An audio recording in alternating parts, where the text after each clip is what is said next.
Nono Sampono paparkan rancangan Undang-Undang Provinsi Kepulauan dan rancangan perlindungan adat.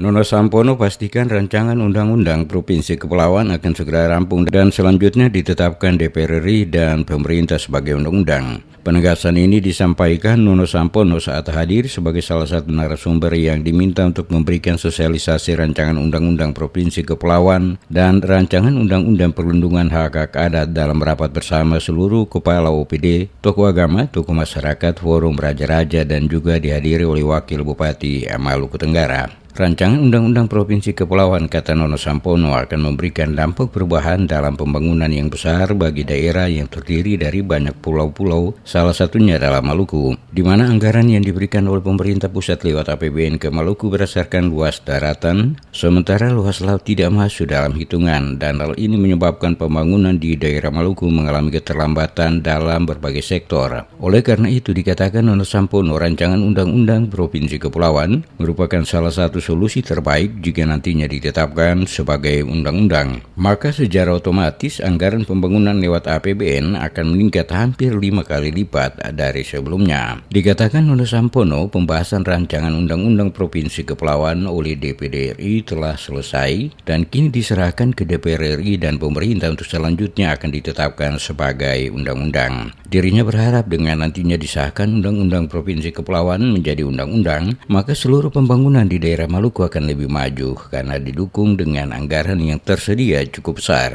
Selain menyampaikan rancangan Undang-Undang Provinsi Kepulauan, Nono Sampono juga memaparkan rancangan Undang-Undang Perlindungan Hak-Hak Adat. Dikatakannya, rancangan Undang-Undang Perlindungan Hak-Hak Adat dirasa sangat penting guna menghindari terjadinya konflik antar masyarakat. Ada kira-kira 14.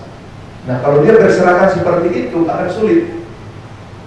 Ada yang tumpang tindih, ada yang terjadi kekosongan yang tidak terlihat. Nah, oleh karena itu ada inisiasi dari DPD untuk menghimpun jadi satu ikat. Dan ini saya kira sangat menentukan nanti ke depan agar menghindari terjadinya konflik kepentingan. Misalnya kalau di peternakan, mana haknya negara, mana haknya masyarakat adat atau hak wilayah, mana haknya rakyat, dan lain sebagainya. Ini kurang lebih, ya. Ada dasar landasannya macam-macam, saya tidak terlalu bahas ini. Tapi intinya adalah sangat diperlukan undang-undang ini. Posisinya memang di belakang undang-undang daerah kepulauan.